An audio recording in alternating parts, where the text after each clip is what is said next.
Hello and welcome back to my YouTube channel. So today I'm just gonna do a flower painting and just talk about some stuff that's going on in my life right now. So let's get into it. I've been doing really well lately actually. I don't know if it's because the weather is nice or it's just the changes that I'm making in my life or both, but I've just felt genuinely happy. I've been going on a lot of walks and just reevaluating what's important to me. I've also been spending a lot of time offline. I think it's really easy, especially during right now, to spend a lot of time just scrolling through TikTok or Instagram. And I don't know what it is, but I feel like I'm just getting really bored with the platforms. I don't know if anyone else is feeling this way, but I just feel like I've lost interest and I'm kind of like sick of them in a way where like I will literally open up the apps and just see the first post on my home screen and just think, not today. Like I'm just not in the mood. And I know like on Instagram especially, I feel like people, they only show the best sides of themselves. And I just feel like it's really fake. And I know it's just like the best side. And why not show the best side of yourself on social media, right? But I don't know, I'm just not in the mood for it. Does that sound bad? I feel like it sounds a little bit bad, but I don't know. I'm just haven't been feeling it lately, but it's also I feel like been kind of positive for me to not be on those platforms as much anyway, so that's good. I think I've just been trying to focus on taking care of myself, which is actually hard to do. I don't know how people do it. I feel like self-care isn't really one of those things that I think about all the time.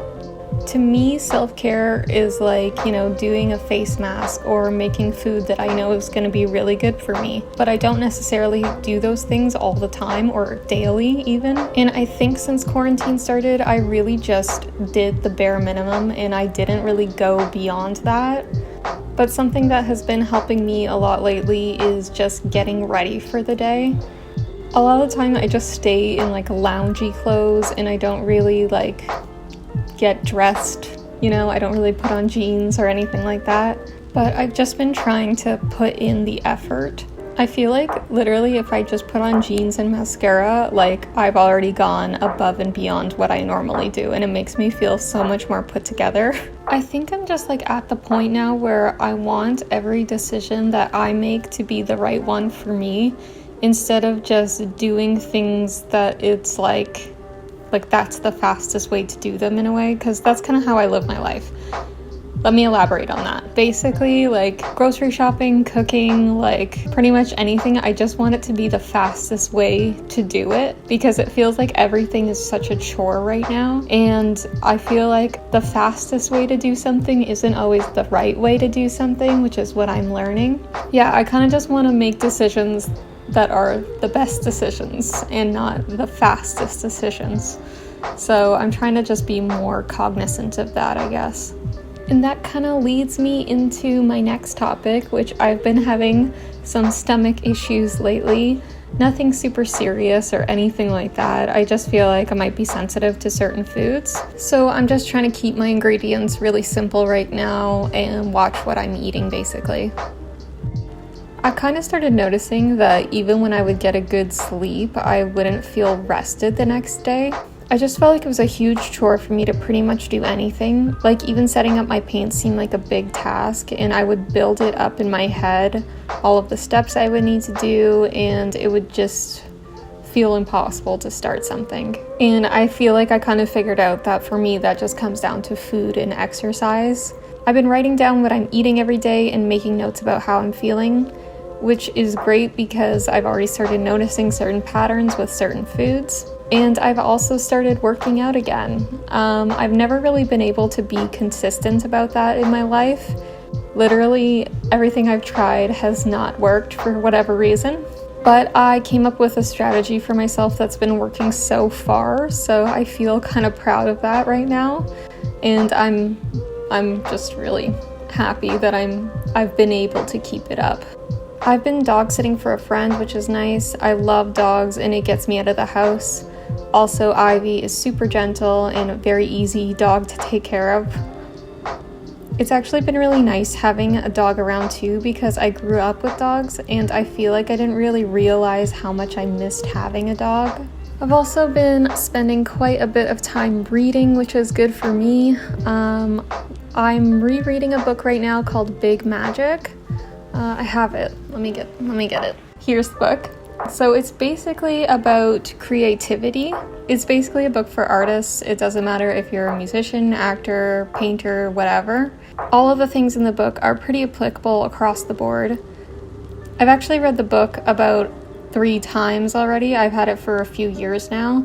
And there's some things in the book that are a bit much, I will admit. Like when she starts talking about magic in the universe, I'm a little bit not for me, but I know a lot of people that are really into that stuff. I think that the general way, though, that she talks about creativity is really interesting to me. She talks a lot about having a healthy relationship with your creativity and the benefits that can have on your practice. It's a different way of thinking because I feel like most artists don't really have a healthy relationship with their practice. There's the whole cliche of the tortured artist, and I feel like it's really appealing to some people. But I also feel like it's really refreshing to just hear a different perspective about all of that. And that's not saying that I don't think that art shouldn't be difficult or shouldn't come from a dark place. I think that it can be difficult and it can come from a dark place, but I think it doesn't have to all the time. Another thing she mentions in the book that I've been thinking a lot about lately is just following your curiosity. Sometimes all you really need to do is just be curious about something, and then that can lead you into your next project. You don't necessarily need to be passionate all the time, and I think when you're an artist and you're not feeling passionate about a project, it's usually when you give up on it. We all go through artist block, and I feel like when artists aren't feeling passionate, they feel like they should stop making work for a while. But I think if you just remain curious about things, it can lead you back into being passionate. And that curiosity doesn't necessarily have to be about art. You could be curious about anything. Maybe you're really curious about gardening and plants, and you start researching more about plants and their origins and history, and then that leads you back into making paintings. And then you do a bunch of paintings of plants. And, all of that historical research that you did informs your painting now. That's just, I feel like a nice way to deal with artist block. It's a nice way to start thinking about that stuff. Because I think most people are at least curious about something. And it's nice that it's almost like always a way to lead you back into your practice. It's just being curious about something. Anyway, I think that was just an important point that she made and something I'm going to be thinking about and taking with me in my practice. And it's also just a long-winded way to say that I enjoyed the book, and maybe you will too if you like any of the things that I just talked about. And lastly, I kind of just wanted to touch on YouTube a little bit here. I just don't want to post videos that I feel like are a waste of anyone's time. I know that time is precious and how people spend their time is really important, and I don't want to make something that I just feel like is not good. So if I, for whatever reason, am not posting when I usually post, that's basically why. I just want to make a good video and spend more time on some of the videos. I'm definitely going to try to still post weekly because, I enjoy doing this. But, if I slack on 1 week or whatever, just know that I am working on something and it will be ready soon. I also feel really honored when anyone spends the time watching my videos because, I think that's a big deal. Anyway, that's going to be the end of this video. If you guys like this video, then give it a like. And if you want to subscribe, then subscribe. And I will see you guys next week for I don't know what yet, but I will see you guys next week. Bye.